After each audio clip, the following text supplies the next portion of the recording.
At the time, I was about 27 years old, and I was teaching, and I used to just go to work and come straight home. And when I got home, I would probably take a nap, eat, you know what I'm saying, get up, play the game a little while, kind of fuck off till I fall asleep, maybe call a girl over, whatever the case may be, wake up tomorrow, do the same shit over again, get paid, pay my bills, save a little bit of money, blow everything else on going out, shoes, clothes, and shit. And that was my life. You know what I'm saying? I wasn't trying to go back to school. I wasn't trying to go learn no new skills. I wasn't trying to, better myself in no type of way. I ain't want no better car. You know what I'm saying? I was cool with the girls that was coming my way. I was accepting what life handed to me. Yeah. I was taking what life gave me. I wasn't trying to get no more from it. And I feel like that was the most unintentional moment of my life at all. I completely accepted mediocrity at 27 years old. You know what I'm saying? Which is a young age where you're supposed to be really going uphill, really pushing to get the most out of life. And it could have been a combination of things from, not being around people who inspired me or not feeling like I had options, whatever the case may be. But today we're going to talk about the value of intentionality, what intentionality actually means, and how, as a man, it's a requirement. It's a must-have. If you lazy, you waking up at fucking 3 o'clock in the afternoon and shit like that, popping bottles, you're setting the tone for everybody because you're the leader. popping pills, That's just what comes with being a man. popping bitch ass niggas. I don't want nobody making decisions over my life except me. Not a woman, not a judge, not an officer, not no motherfucking body. When them bullets hit them up, look like son had a seizure. Run up, give it up, you know the procedure. I be sipping Jack and honey. I don't think nothing can make me feel like a man. I don't think nothing can make me not feel like a man. Chains on my collar. You can't take the benefits of being a man without the responsibilities. Give you niggas halos on God in the cake. Welcome back to Roses I Did, man. Who are you? Oh, I'm Terry Rosen.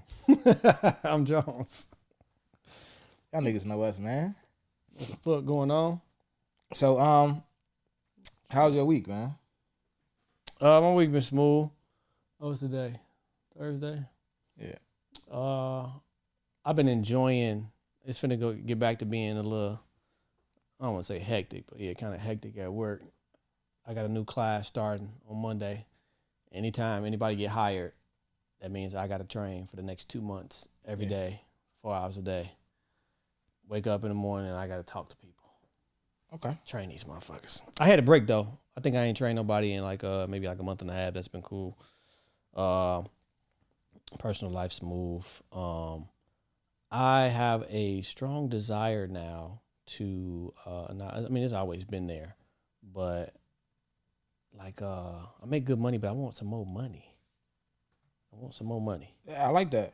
Yeah, I feel like the average, single man who would make the income that I make, they'd be super smooth.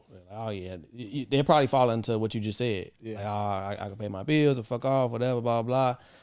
And it's crazy. This is the most money I've ever made, but I have no sense of settling or I don't feel comfortable. I don't feel like I'm at a point where I could take my foot off the gas. I'm at a point where I can't look for other avenues to, do more type shit. So yeah, it'd be interesting when you want more money and then you get it and you realize your life ain't changed and you're like, damn.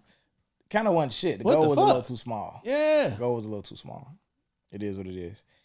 For me, my week has been eventful. Jody just announced a tour. Shout out to Jody. She actually put me on tour with Tahoe and the Heart of the South crew. You know what I'm saying? So I know a lot of y'all that's listening actually came over from Tahoe's show. Like when I asked people in the Patreon why they saw us to the show, a lot of them said they, when Tahoe came over, that's when they locked in with us. So and I didn't know he posted our show on his show. I did? Yeah. Oh shit! Shout out to bro. Yeah, bro, went crazy with that. So definitely didn't have to do that. Niggas don't be on that, giving other niggas exposure type shit. Yeah. So we fuck with that. So that was dope. I had a hard week at work. With the kids mentoring and things like that. I had a mom who she was in bankruptcy court from decisions her son made. Damn. Eviction court because of decisions her son made, and court for her son for decisions her son made in the same week. See, at that point, Monday, Tuesday, Thursday. At that point, it's fuck you. And what? I've had to like kind of console moms at funerals of kids who had, passed, died and shit like that. And that shit's sad. I'm the type of nigga who I never know what to say when people cry. I think we just talked about this on TikTok, right? And this particular situation was different because it's kind of like he's still at it. You know what I'm saying? And she was fucked up about it, and that shit was just tough. Yeah, I said it's like grieving somebody who ain't dead. Yeah. Like that type of, yeah. Yeah, it was tough. So that was my low light of the week. But yeah, highlights. We announced it to Jody. The birthday party is Saturday. Everything is good, man. Everything outside of that is good. All good problems. Things are great, man. That's that. I wanted to basically talk about like the dating scenery for Black people. Like, it's a lot of things that I'm not understanding. I am a 24-year-old female, Black.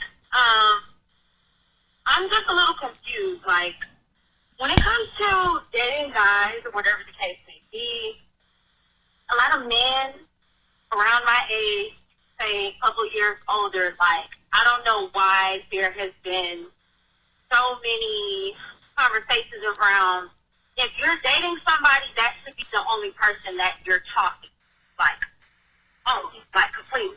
And I typically don't get that. Like, the whole point of dating to me is to, weigh out your options. See what you like or what you don't like.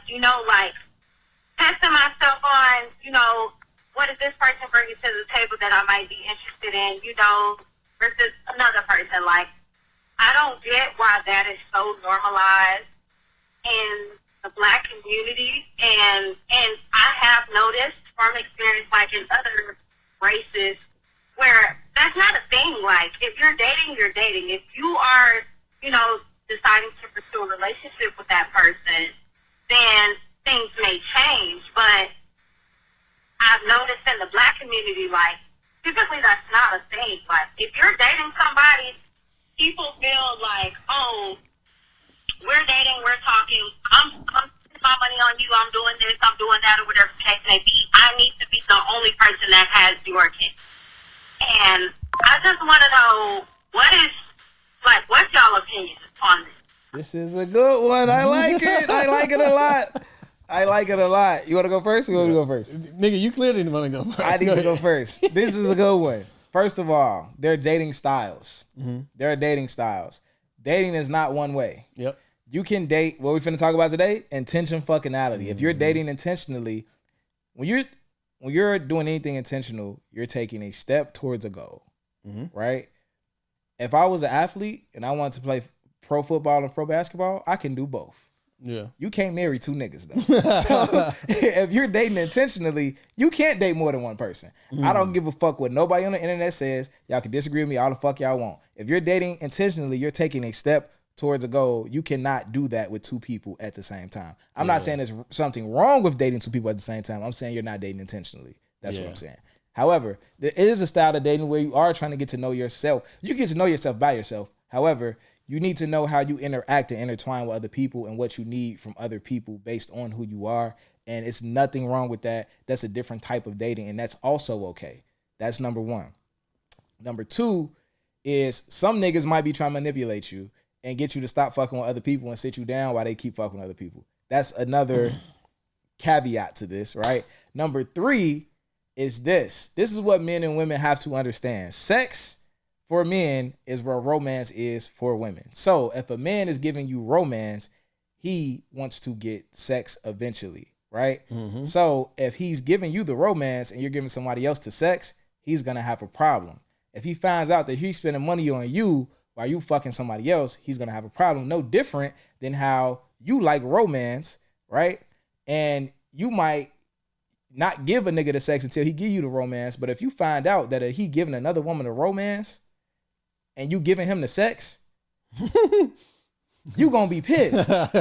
If you find out that you giving him the sex and he ain't giving you the romance, he ain't taking you on dates, but he giving somebody else the dates, you go, how am I fucking this nigga? He taking somebody else on dates and ain't taking me on dates. It's the same way a man feel when he's spending money on you, giving you the dates, and you giving somebody else the sex. It's the same shit. Oh God. So romance is to women what sex is to men, and we gotta understand that everybody have these exchanges, because if not, you gonna feel like how she feel. Somebody is trying to get over on you or whatever the fuck the case may be. That was perfect. That was a great one though. Yeah. You want to add on to that? No. You got it. Yeah, that was it. That was the one. All right, man. That's enough for the voicemail. We got a lot. We just got an influx of voicemails, probably because we did that Hit the Line episode. Yeah. And the voicemails hit. So I'm glad that y'all sending the voicemails in. I'm fucking with it. We got 4 today. Damn. So yeah. Do y'all niggas know what day we record? Like, why y'all just start sending voicemails? Like, hold on, let me get the first nigga on the list. I don't know these niggas in the stew today. All right. What we doing next, man? Let's get straight into the topic. Intentionality, man. As I just stated, intentionality means taking a step towards a goal. Everything you do is taking a step towards a goal. That's what it means to me, right? Mm-hmm. You want to look up the real definition? You probably got it already. I know you be prepared. Nah, this fuck nigga ain't prepared. I'm prepared what I was gonna say. No. I feel you. But now, intentionality to me is taking a step towards a specific goal. Does that mean that you're an unintentional person if you take a step that's not towards that goal in the moment? It doesn't mean that you're an unintentional person. But if you're taking a whole lot of steps in a whole lot of different directions, you're not being intentional. Everything you do, everything that you plan for is towards a specific goal. There's 2 men walking down the road carrying a bag of bricks. Someone stops the first man and asks him, "What are you doing?" He's, "Man, I'm on my way to work. And it's hot ass sun. We got to build these goddamn bricks and stack these bricks all day. And we sweating, we slaving. You know what I'm saying? We just building, and I'm tired of this shit." They asked the other man, "Where are you going?" He said, "Man, I'm going down to the Coliseum." You know what the Coliseum is? We building a Coliseum right now. We building a brand new Roman Coliseum. It's gonna be legends made in this Coliseum. We gonna build this. It's gonna be families coming out. This is gonna be a legendary Coliseum. It's gonna be for thousands of years, and legends gonna be made here. Mm-hmm. They doing the same shit. Yeah. One nigga is purpose filled because he knows what the end goal is. We're building a Coliseum. The other nigga probably don't even know what the fuck they building. That nigga just stacking bricks. He just there so he don't get fined. So that's intentionality. I'm taking steps towards a goal. The other nigga is just taking steps because the Coliseum ain't even his fucking goal. So they could be doing the same thing. One person is intentional, the other person is not. For sure. The definition, intentionality refers to the quality of being deliberate, purposeful, and conscious in one's thoughts, action, and behaviors. It involves the ability to act with intention, meaning that one's actions are driven by a clear sense of purpose, goals, or values. Intentionality also encompasses being mindful and aware of the consequences or significance of one's actions by making choices that are aligned with one's beliefs and objectives. So, yeah. For sure. So, intentionality, what it means to me, is beginning with the end in mind. Like you say, like when you're being intentional, any move you make, you have the vision of what's the purpose in making this move. Yeah. So, you can easily get caught up in like drifting. And drifting is what the guy was doing. He was just, taking steps. Like he don't know what's going on. Yeah. So being intentional means to having a clear goal, beginning with the end in mind, and making sure my actions, thoughts, behaviors align with that intention, and it matches the outcome that I set out for. Absolutely. That's one of my favorite quotes, is begin with the end in mind. Mm-hmm. That's one of my favorite quotes, because when you do that, you set yourself up for success, bro. Yeah. Like, I remember we used to be building up the podcasts, and we used to be down here like, all right, what we gonna sell? What's the end goal? And if we can figure that out, then the way we do episode 1 is gonna look a lot different than if we don't know where we going with this shit. You know what I'm saying? If we know the end goal, the Roses I did is to build a community. That's why everything is in alignment the way it was versus with Terry Rose and podcast. I didn't know what the fuck the end goal was. Like, bro was taking hella steps. Like, you feel me? Like, and I knew we wanted to be big. I didn't know, like, I didn't know how big. I didn't know for what reason, what people like. You know what I'm saying? Like, it just wasn't as intentional as this is, and you could see the difference. You could see the results. You know what I'm saying? For sure. All right, what made you take the steps to become more intentional? I didn't want to end up in a place where I didn't want to be. Right.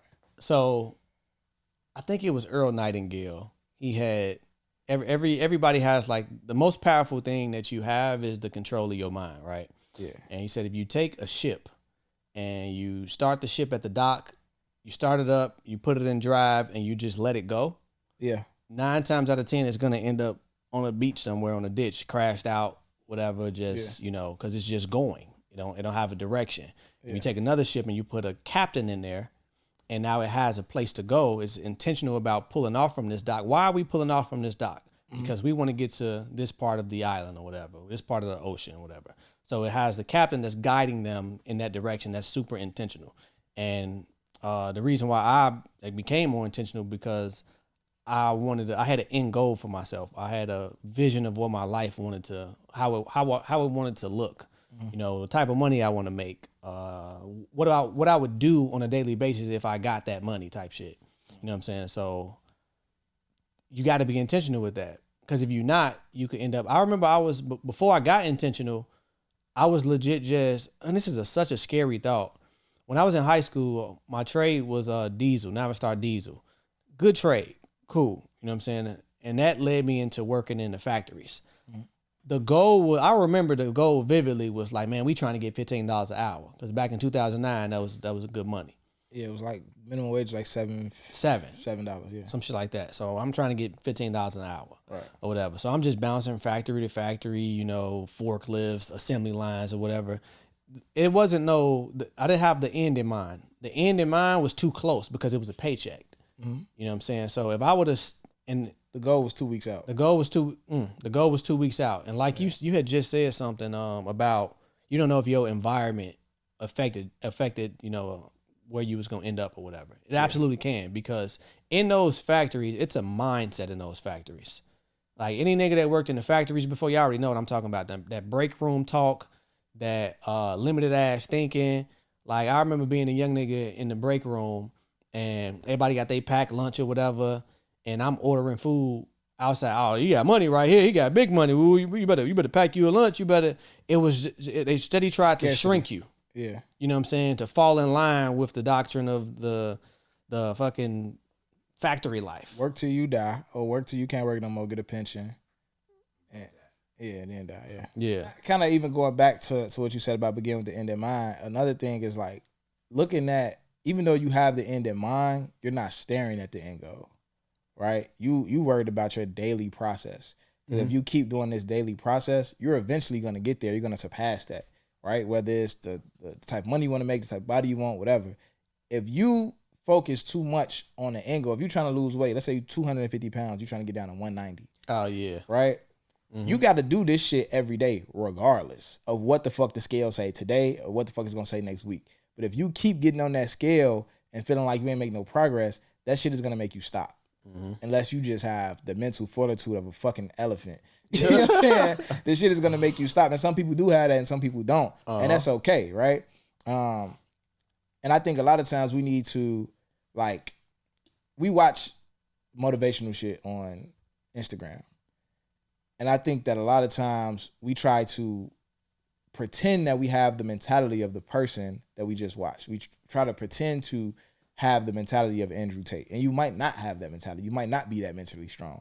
So because you need to know that you're not that person, and you need to compensate for that in other ways. You know what I'm saying? So if you're not mentally strong enough to continue through a goal while staring at the end goal, you need to just not look at the fucking end goal. You know what I'm saying? You need to put parameters around yourself to say, okay, that's what he doing and that's cool, but this is what I need to do to make my shit work, because I'm not him. For sure. You know what I'm saying? And I think that's important as well. But that's for sure. If it's too far out, a lot of people, you're gonna lose motivation. So you gotta. That's like fitness challenges. Yeah. Right. That's why people do, like, you know, 6-week fitness challenges, 2-week fitness challenges. You want the trick is just to get you in the habit of doing something. Like if somebody come to me like, man, bro, I'm trying to do this. I'm trying to gain some weight. I'm trying to do this. I'm not going to tell you the truth and be like, oh yeah, that shit going to take a year. Mm-hmm. I'm not going to tell you that because you're going to be out. You're going to check out as soon as I say that. Yeah. But I'm going to say, bro, for the next 7 days, don't miss a meal. This is what you're going to do. Do this for 7, like you can commit to 7 days. If you can't do the 7 days, nigga, you just don't, you fucking around. Mm-hmm. Commit to doing this 7 days. Eat this amount of food, do this amount of push-ups, sit-ups in the gym, whatever the case may be. But don't miss a day within these 7 days.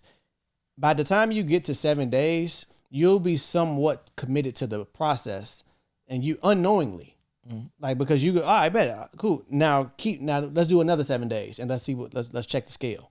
I know if you follow what I said, it's going to be a difference. And you just need a small glimpse of progress to make you excited to keep going. That's anything. As soon as you see a little bit of progress, that's incentive. Absolutely. So you just kind of want to trick yourself into changing that habit to a good one. For sure. That shit kind of remind me of like teaching those podcast classes we was doing.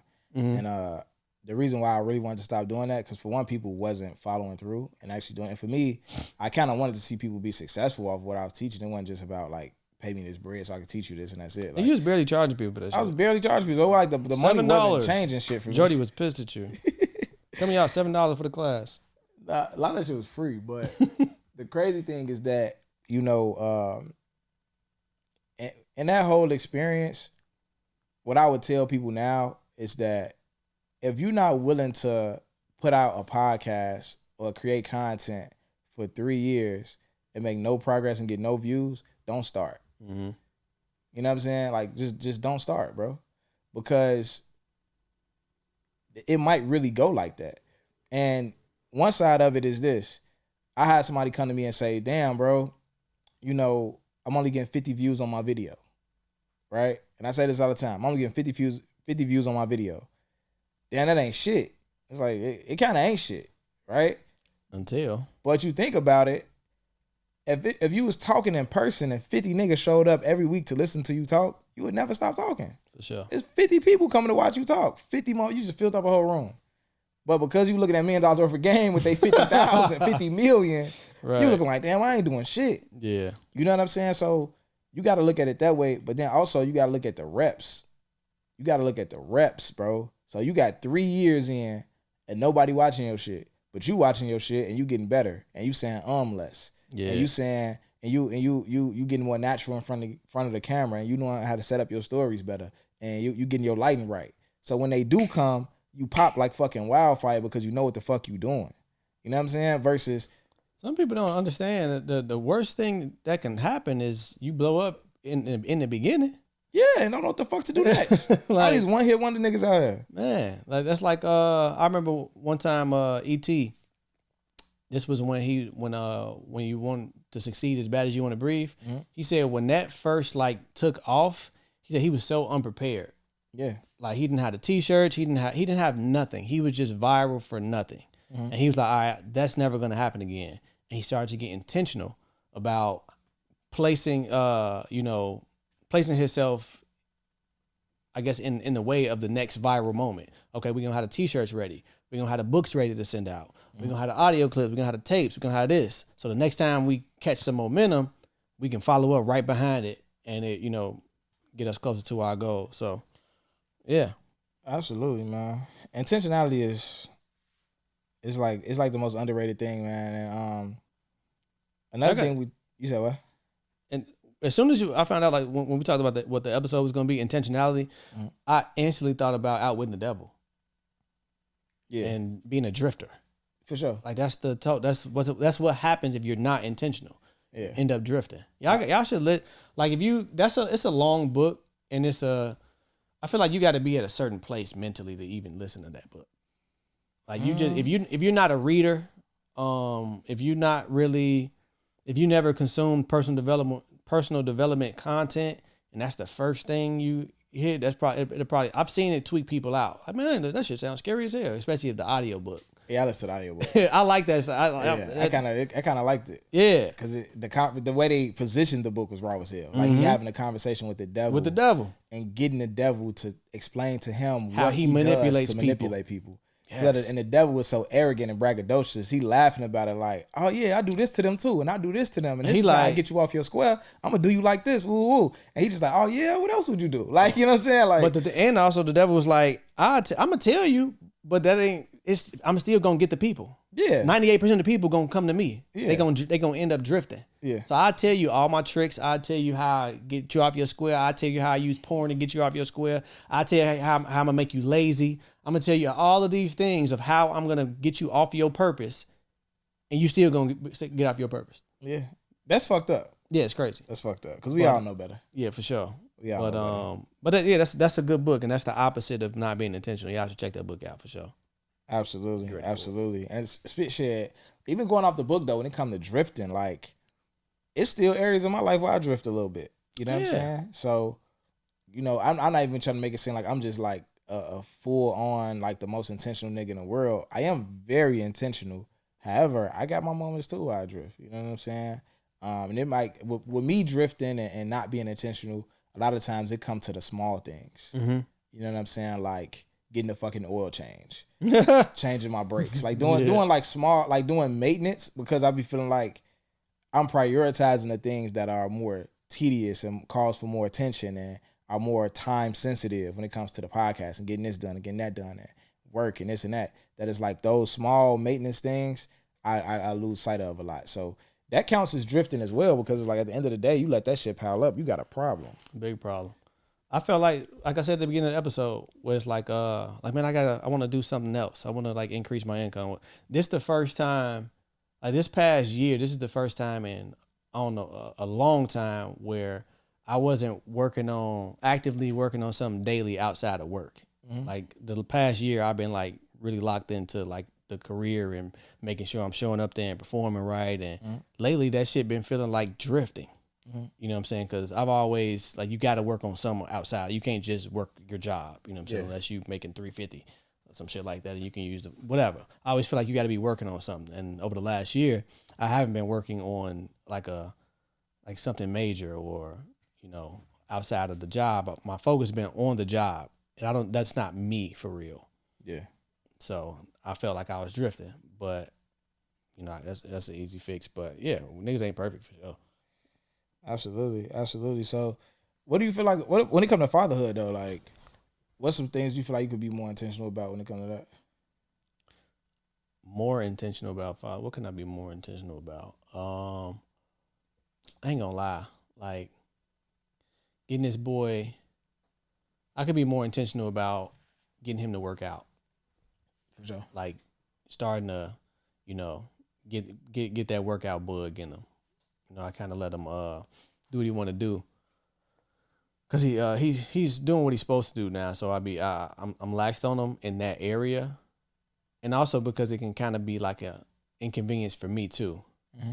Like, cause I work out early in the morning, and then he get out of school, and then it's like, okay, now I'm gonna go back to the gym to work out with him, but it's other stuff like in the house and you know, filling out, like I'm doing things outside of when I get off work, I'm doing things, you know, to further my future or whatever. Mm-hmm. But it'll be a lot, and he don't really care about it, and so I'll be forcing him. But I could be more intentional about getting on his ass about working out. Yeah.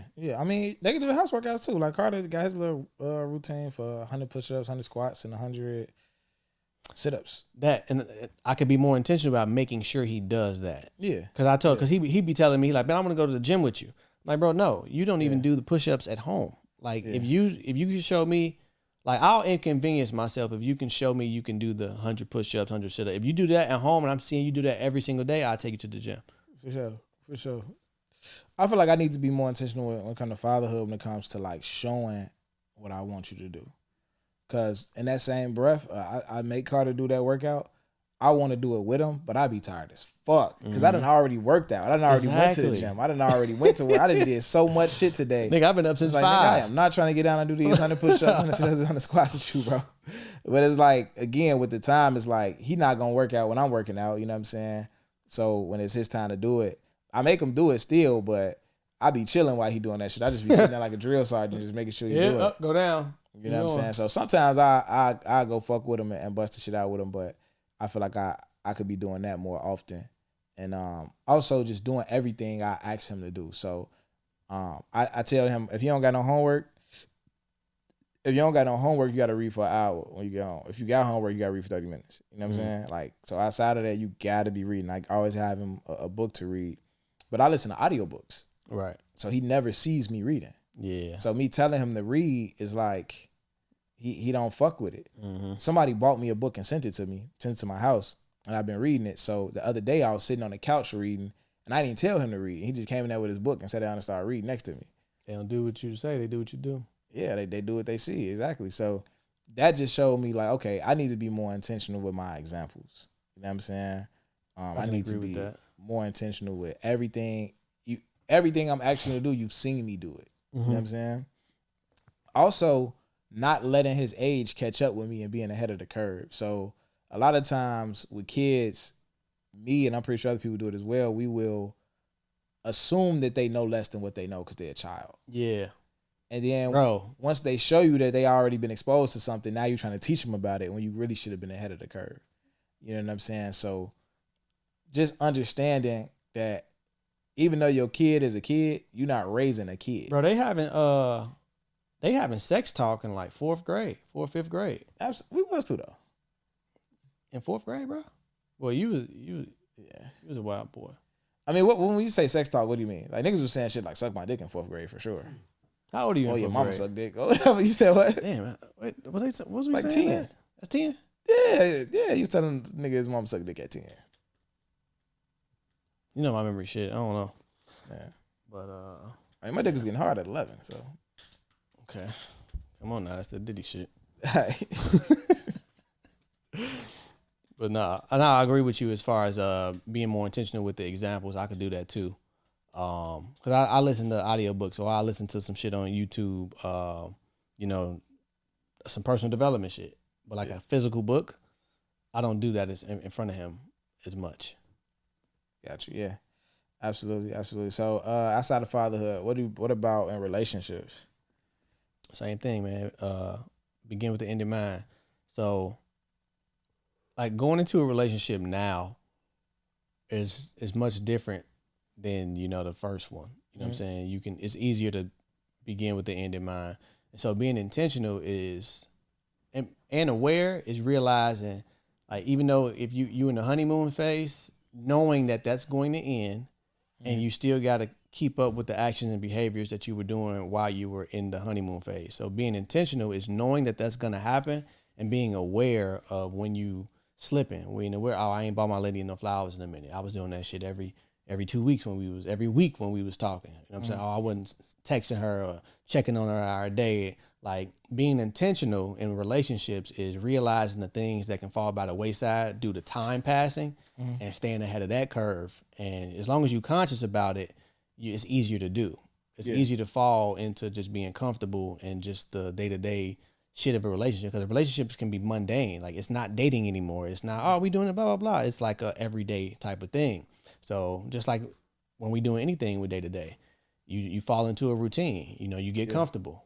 So intentional relationships is just being aware that that can happen and just putting that like on the forefront of your mind. Like, I got to make sure I'm showing up as the person she fell for.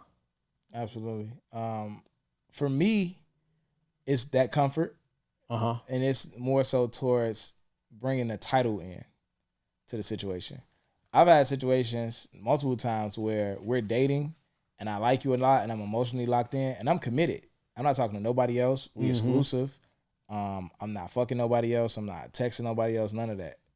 But I never asked you to be my girlfriend. And I'm not even thinking about asking you. And it's not because I don't want you to be. It's just shit is going good. Yeah. And I like it. And I'm cool.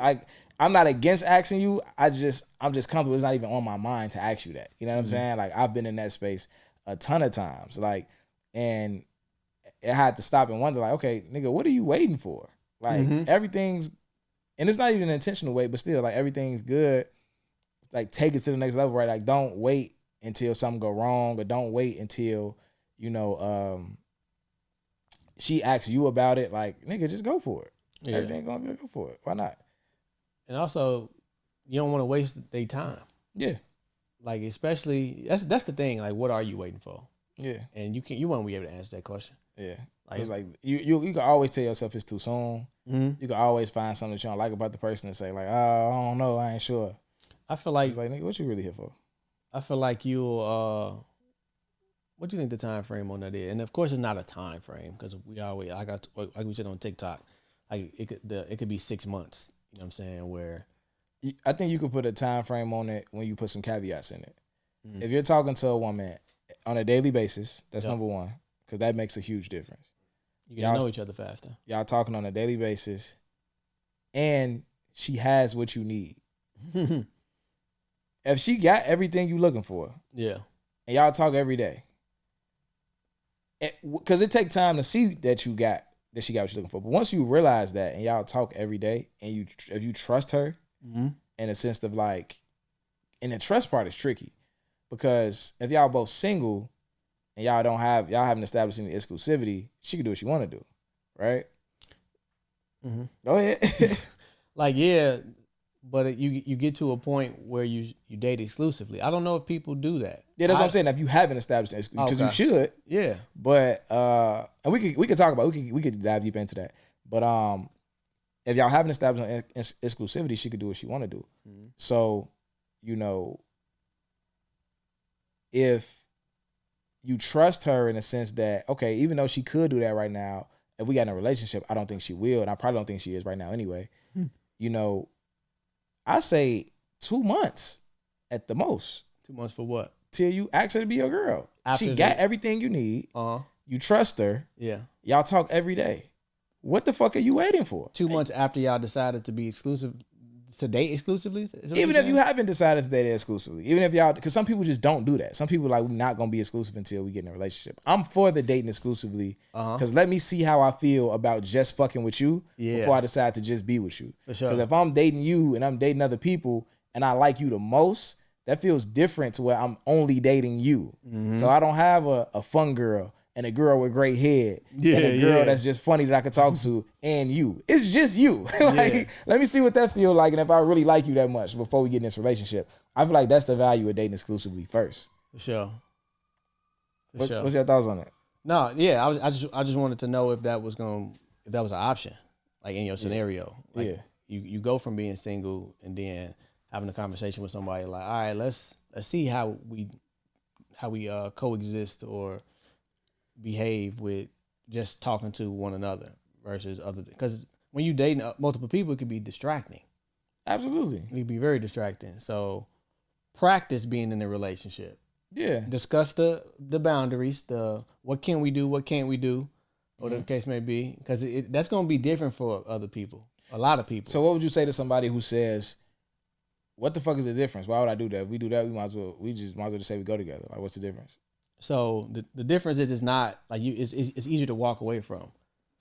That's what it is. So like if we do this and one of us determine like, yeah, I don't know, now you ain't jumped the gun. You're not in a relationship. Yeah. We've took this little small season to see how it is. I'm not feeling it. So now I can not waste your time and getting in a relationship and, fake commitment and all that. Once you commit, it's something to fight for. It's different. Yeah, it's something to fight for. It's something to like, okay, we got our disagreements. We're going to come back. We're going to sit down. We're going to figure this out. Well, if you're in that exclusive dating phase, it's like we figuring each other out how we feel about it. But if I ain't feeling it, it's like I'm gone. And you know what I'm saying? So I feel like it makes the relationship more secure because you already went through your phase of figuring that out. So once you commit, it's a lot more like, okay, I know what this is coming with. Like, I know how it feels when we have conflict. I know how it feels when, like I said, you got to see people through seasons and shit. You know what I'm saying? That's difficult though. You definitely want to. You want to see somebody like in all seasons. You know what I'm saying? When they sad, when they maybe happy, not all seasons, because some might not. Like, grief is a different season for everybody. Yeah, you might not get that in the dating phase because ain't shit happen. But some people show up a lot different in those seasons, and that might be something that you definitely want to see how somebody. I think because when I say all seasons, because that's like the buzz thing on like the internet. Like, you want to see somebody in all seasons. They compare it to the 4 seasons. Take a year and all of this type of shit. The main seasons you want to see somebody in is how they handle conflict, when they're angry, when they don't get what they want. Yeah. That's really, because that's the only way to really show somebody, see somebody for who they are. You know what I'm saying? When they're not getting what they want, when they upset, when they mad, how they talk. You know what I'm saying? All of that type of shit. Hell yeah. I was just talking to somebody about like I had stopped talking to somebody because how they was talking and shit, how they was talking to me, and I was like, and they was like, you was too impatient with that, and I'm like, how? And they like, because you know somebody would be like, oh well, that's not disrespectful, that's just how I talk when I get mad. What?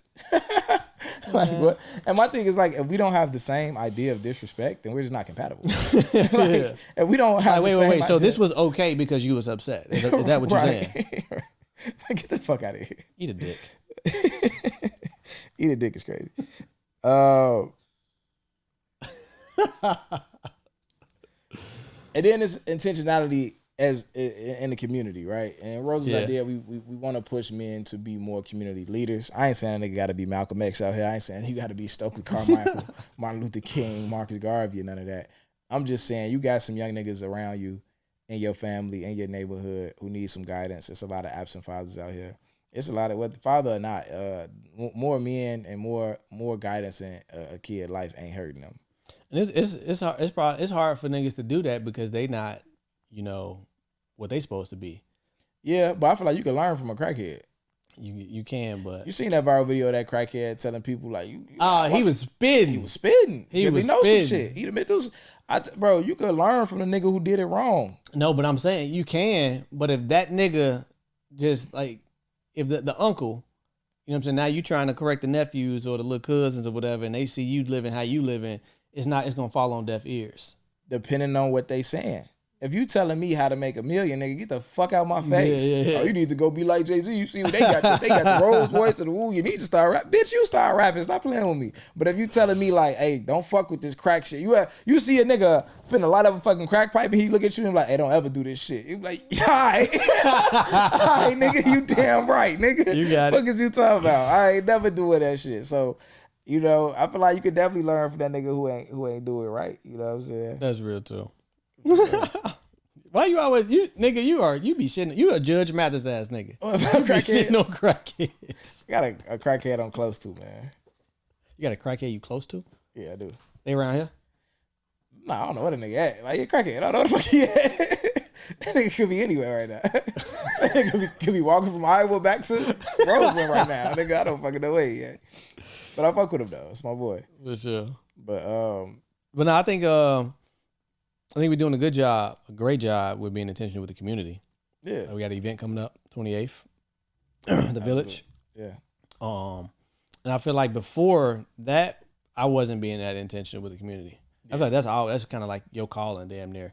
Like with the schools and like you got a deeper emotional connection versus that. Like with me, of course, I want to see the youngest do well and all of this, but at first I wasn't setting up anything, you know, to where I could, you know, really reach them.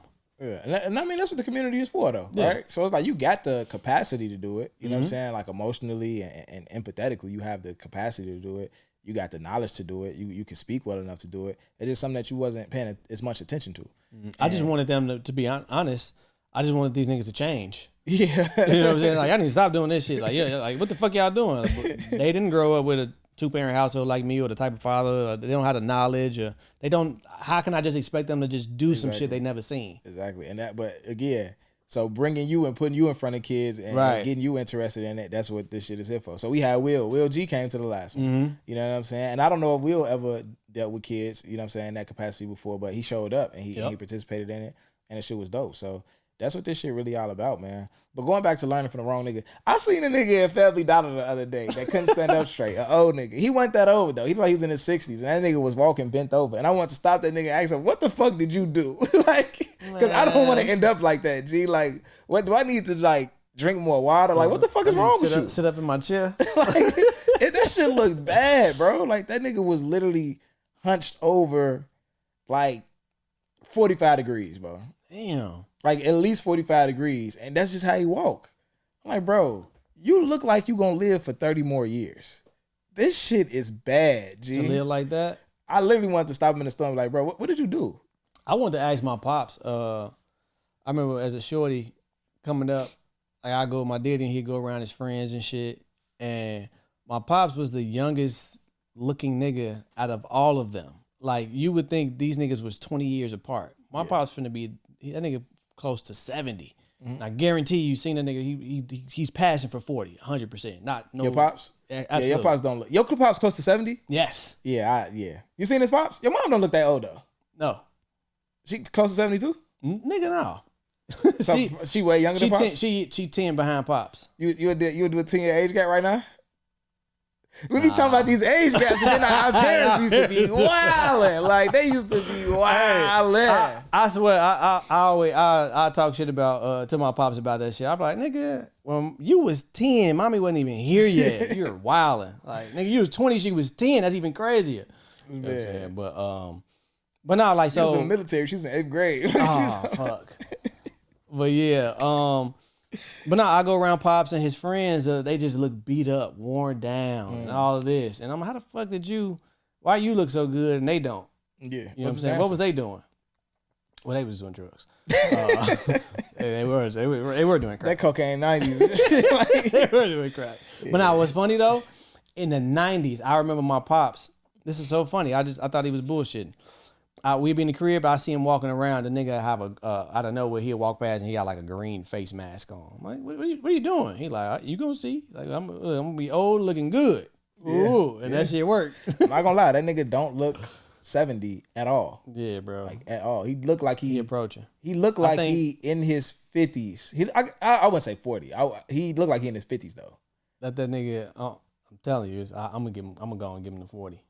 Yeah. I'm gonna give him the 40s. Like you about R. Kelly age. That's crazy. Nah, R. Kelly, he look better than R. Kelly. R. Kelly looking crazy right now. He got that puffy face.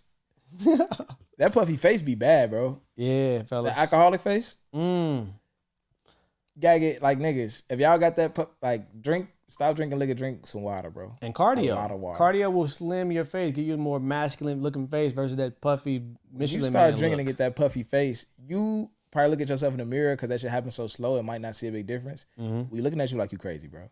Yeah. Like, that shit looks bad. You're fucking 32. Bad, why do you look like that? That shit looks bad, bro. Like, drink some water. You know what I'm saying? Chill on the liquor. But yeah, man, I think intentionality with the community, I think we there. You know what I'm saying? I definitely think we there.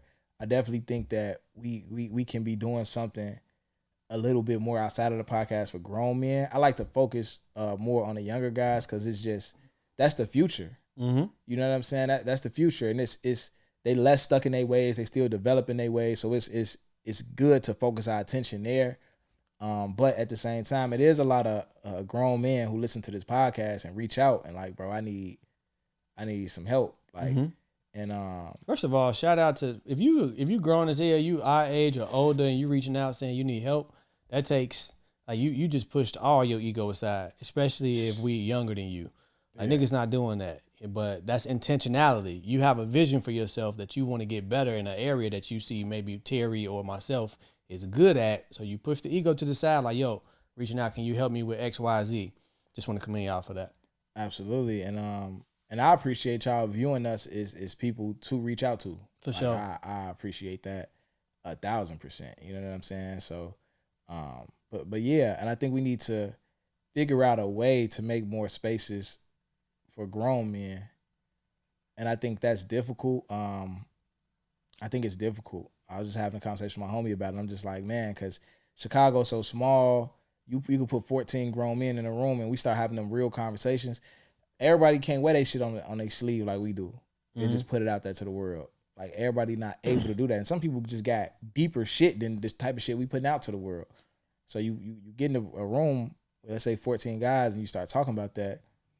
We don't really know each other like that. Ain't no telling if a nigga go repeat this shit somewhere later, or if you a nigga who got a name or some buzz or some shit like that, and a nigga really hating on you, or y'all end up knowing the same girl or something, and he go repeat this shit to somebody. Like, so it's kind of scary to even set up them spaces for grown men.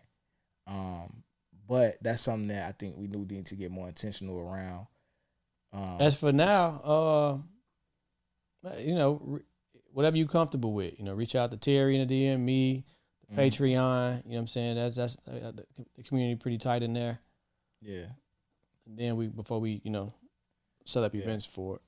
And maybe it needs to be virtual where people can make fake accounts without putting their name on it. And just really talk about what they got going on. Yeah, we can hop on a Zoom. You can cut your camera off and put user 376 and that really get vulnerable. Idea. It might be a good idea, man. Because it can't just be us two. For sure. It needs to be a community because we can't answer every single problem and we ain't experienced every single thing. But it might be somebody who really overcame I overcame my situation and your shit might be different than mine. But I might could say like these are some of the steps just to overcome shit in general. But it's somebody else who might went through your same shit who could speak to every little new. Like when dude on live asked me about how to get over my baby mama moved on. Nigga, I know every emotion that you feeling right now to ask me that shit. You know what I'm saying? But somebody else might have just got over a girl moving on and they could help you. But when I'm saying like, it's different because you're going to speak to this lady for the rest of your life. So it's different nuances to this. So we need to figure out something around that, man. But man, for general advice to anybody out there that's struggling to be intentional, first, I think it's important to set your intentions on something. That's the biggest thing. It's like, what are you actually setting the intentions on? What do you actually want? Like the example with the man who's building a Roman Colosseum, he's thinking about how his hands are creating a part of history. You know what I'm saying? So he's dead ass set on this end goal. And, I was reading the book, The Alchemist. It's a lot easier to, they was talking about how, let's say you had to build a house from the ground up. You know what I'm saying? Or you had to just, slave away at work building something, whatever the case may be, versus you building your mama a house. Mm-hmm. You might not get as tired of doing that work. You know what I'm saying? Dead set your intentions on something, have a vision of exactly what you want specifically, not I want to be rich. I want to be in shape. Like, how much do you want to weigh? Screenshot a nigga who look how you want to look. Mm-hmm. Don't put that nigga on the background of your phone. You on a date, your shit light up, you gonna look crazy. You know what I'm saying? But put that shit in your favorites or some shit, bro. Like whatever it is, bro.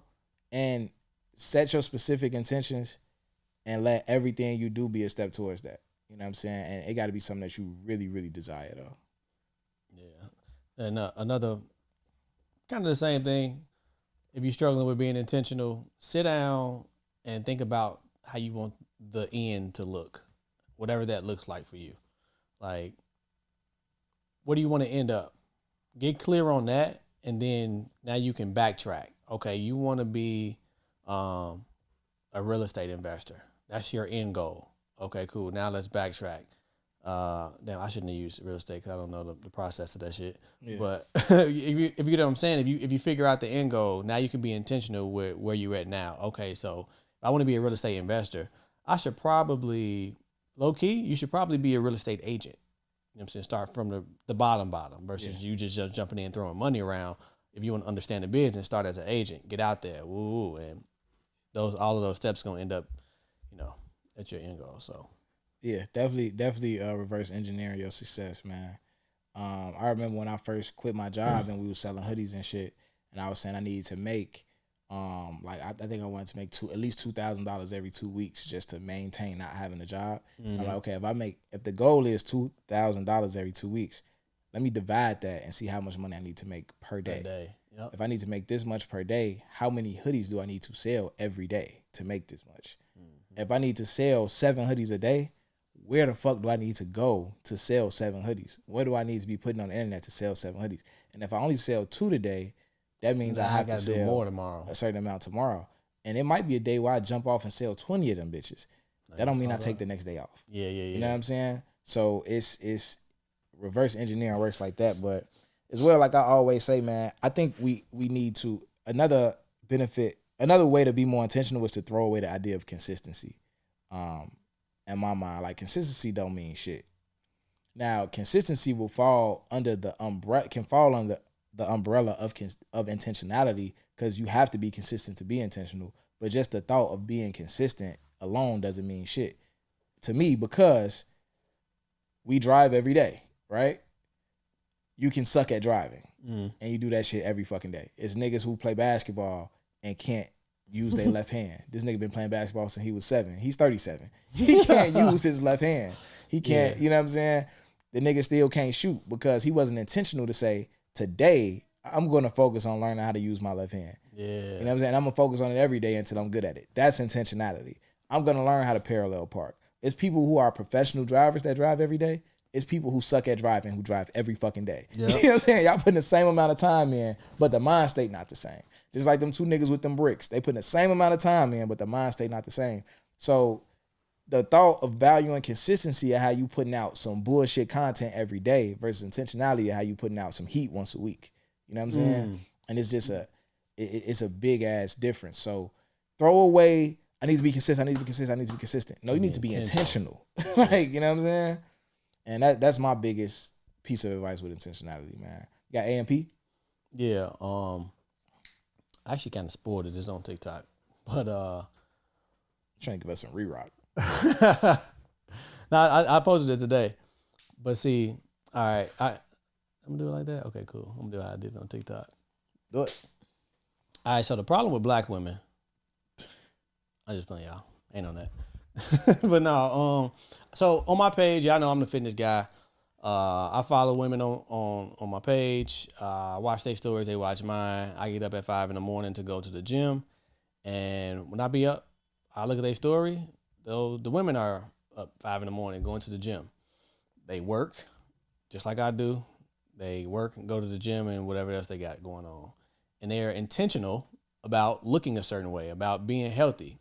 And I feel like that's a masculine trait, to intentionally put yourself through physical pain for a delayed result.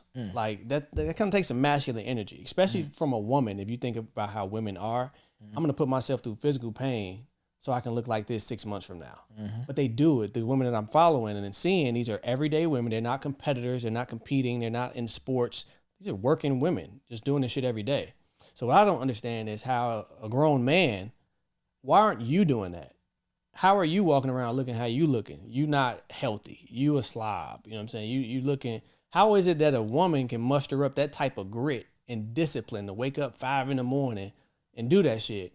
And all you do is you just go to work and then you go home and do whatever the fuck you're doing or whatever. There's no excuse. I feel like if women can get up and do that shit and be disciplined like that, that shit is rough. I've been doing it for so long. It still takes grit every day to do it. Because it's not an easy thing to do. So if women can do that shit, why are you looking how you looking? It's crazy because you saying that just made me realize, and it might be just because of who I follow, that I follow more women. Mm-hmm. I see way more women in the gym than men. I do, bro. That is crazy. You know I do the calendar posts. Yeah. When it's Friday and everybody posts, that's majority women. But is it because you just follow it? Like your network is way more women? Nah, bro. Nah. Niggas follow me too. So when you actually go to the gym, is it more women in the gym than men? Not that early. It's more. I go to I don't go to a commercial gym. Yeah. The type of gym I go to is like bodybuilders and shit go there. So it's like a whole different vibe. Gonna be, yeah. But if I went to like a LA Fitness, my gym damn near be a little bit more women than men, G. Mm-hmm. Damn near, like not like 70-30, but it's damn near more women than men. That's crazy. But on my timeline, G, it's way more women. I'm talking about in that bitch. Yeah. Working out every day with the mirror pose. Yeah. Getting it in. That shit, that's real. That's real. Some grit. That's a lot of grit for a woman. So there ain't no excuse for you. Absolutely, man. Hey, this is the last thing I'm gonna say before we get up out of here. I said I was gonna make this a segment because the ladies on TikTok have really been asking for advice for single moms. Yeah. We had the one post about it and it went off, and like they like, hey, we need this. We need more of this. We need more of this. So this podcast is geared towards men. However, it's 70% of women listening. And that's fine. You know what I'm saying? But we still helping young men out. We still helping young men through the single moms. You know what I'm saying? And it's my belief that the young guys who lack that father figure in the home need it the most, in my opinion. This is my advice for the day to my single moms. Knowing that how difficult of a position you are in, knowing how impossible of a position that you are in to balance out being able to raise a boy with the nurturing he needs, but also with the discipline he needs. It's not a fair position to be in. You shouldn't have to do both. But I want to I want the ladies to think about what my method of parenting is for my son. I'm not saying that this is the only way. I'm not saying that this is the perfect way. Every child is different. Every parent is different. But if you could imagine a recycled triangle, right? A flow chart triangle, it starts with guidance and then resources, then consequences, then back up to guidance, right? So everything I do with my son, those are the three factors: guidance, resources, consequences. What I mean by that is, starting off with guidance. If I want to see something out of my son, I first have to give him the guidance. So, for example, telling him the importance of why he's going to school, the importance of why it's important to wake up on time and prepare yourself, the importance of why is it important to work out, right? Why is it important to be strong? Why is it like, not only do you have to defend yourself, you have to defend other people. You might have a friend who don't have a father, right? So you're not just protecting yourself against a bully. You need to protect the people around you, because if the feeling you would get for letting a boy bully you, you're going to get the exact same feeling for letting him bully a stranger in front of you. You're going to feel just as defeated and useless and like a victim if you watch somebody get victimized and you knew you should have helped and you didn't do nothing. So you working out to be a protector in general, right? So that's the guidance. The resources is me buying you an alarm clock, me making sure you go to the gym, me buying you weights or pull-up bar, whatever the case may be, me giving you the tools you need to succeed, right? And then the consequences, if you're not waking up in the morning, if you're not fulfilling whatever you agreed to, if you agreed to, like, you're going to do this workout, you're going to wake up at this time, you're going to be ready by this time, and you're not doing that, a lot of times as parents, we fall off by not delivering consequences, and we do our kids a disservice when we don't give them consequences. And some those consequences could also be positive. It could be me celebrating you getting this done, or it could be me taking something away from you for you not getting it done. I'm not for yelling at kids, especially. I'm not anti-whoopings. I don't think whoopings is necessary. For me, it haven't been necessary. And I learned that there's a lot more power in disappointment than it is in anger and whoopings. Yeah. You know what I'm saying? Letting it be clear that you disappointed your parent versus like your parent just mad at you, it's a whole different reaction to that. And yeah, so that's my big thing, man. Guidance, resource, and then after you give that consequence, you go back to the guidance, right? If they drop the ball, they didn't get it right, you go back to the guidance, you go back to giving the resources, and you go back to giving the consequences, man. So that's my formula for raising a young boy, you know what I'm saying? So all the single moms out there, I hope that that's helpful. For sure. So I want to give y'all some advice too for like in the house. If you want a desired behavior in the house, or you want him to have more responsibility in the house, how do you get him to do that with, I guess, like without the back talk, or getting him to do it, period? I personally don't process my son not wanting to do something and not doing it. Like, nigga, stop. But I get with y'all single mothers, I can see how that could play out. So what I do, I got like a reward system with my son. I have, as long as he's doing the things that I'm telling him to do, like, okay, your main responsibilities for my son is staying on top of your schoolwork and doing chores at home. Like, if those two are taking care of school behavior in school, schoolwork, and responsibilities at home, if those three things are intact, you can get him to do whatever you want to do. Mm-hmm. But also, I give my son the freedom. I don't micromanage him. I be very direct with the directions that I'm giving him. Like, okay, this is what you're responsible for. This is what you have to do. And I do that with school too. Like, I don't be on top of him about his grades. I don't be, oh, did you do your homework? Did you do? I wait until it's time to, oh, okay. So you fucking up here? Okay, now this is being taken away. But I also immediately reward him when he's consistent in what he want to do. But that's school. So at home, my son cleans rooms, cleans bathrooms. I'm talking about clean. Not no just straightening up, because he'll play that with me. I thought you said straighten up. Nigga, I said clean. I'm talking about washing between the toilets, all of that. You do that, now I'll reward you with this. But you don't get to sit up on your phone all day and play the game and you ain't did nothing in this house. That's not we're not going for that. Mm-hmm. So just create a reward system and stand on that. Like, don't let him just lounge around and just he kicking it, you up, cleaning and doing all of this, and he don't have to contribute to the house at all. Like, no, let him earn everything. If it's money, let him earn that. If it's the game, let him earn that. If it's phone time, earn that. TV, earn that. You want to create a system where he internalizes that I have to give up something to get something. You know, so that's what I do with my boy. Yeah. Also, right now I'm teaching. We going on all this shit. Yeah. Also, right now I'm teaching my son how to clean shoes. Right. Okay. And it's only because I want him to have a concept of saving money. So like a big thing for me when it comes to that allowance shit, I'm not paying you to clean up after yourself. I don't give a fuck.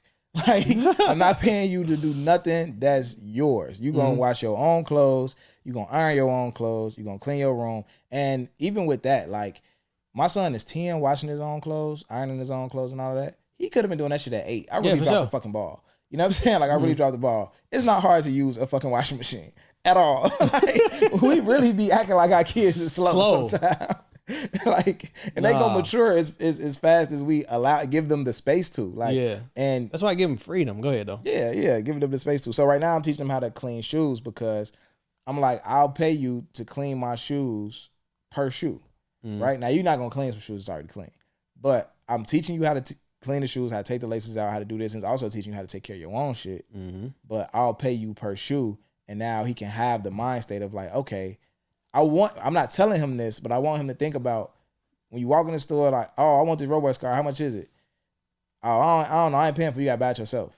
I want him to get to the point and think like, how many pairs of shoes do I have to clean to get to the robot car? What do I have to do? Once he gets that, I think he's going to be straight for life. Yeah. That's what like Trade 13, and that's his mindset. Yeah. Like, and I cut that out maybe within the last year because like my sister, I tell him, you can't ask nobody in the family for money.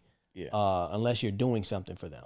Yeah. My sisters, like they love, you know, aunties, they gonna spoil the nephews. Yeah. Cut that shit out. Nope. Go clean her yard. Yeah. Go do this, go do that. So he don't even just blindly ask for money anymore. It's like he come to me when he wants something. Like he was outside a couple hours ago. Yeah. He like, can I do something around the house? Can you send me $10 right quick? Yeah. Like that's how he asks for money. Right. He asks for money. What can I do for you to give me this amount of money? Yeah. Not can I just have? Yeah. So that's gonna lead to that for sure. Absolutely. And I don't think we should pay kids on set days either. Oh no, my shit random. Yeah, because I think it should be based on what they do right now, just to get them more in that entrepreneur mind state than that bi-weekly check shit. And he'll say he was outside one time. He like, I'll clean the room tomorrow. No, you're gonna get paid tomorrow. Like, can you send it to me now? Yeah. like no, I'm gonna give you the money after you do the thing. Yeah, for sure. So yeah. But all right, man, that's all I got, man. You got something? That's it. Hey, y'all know we always say, man, shoot or shoot. Nigga, I say that. We out. God in the cave.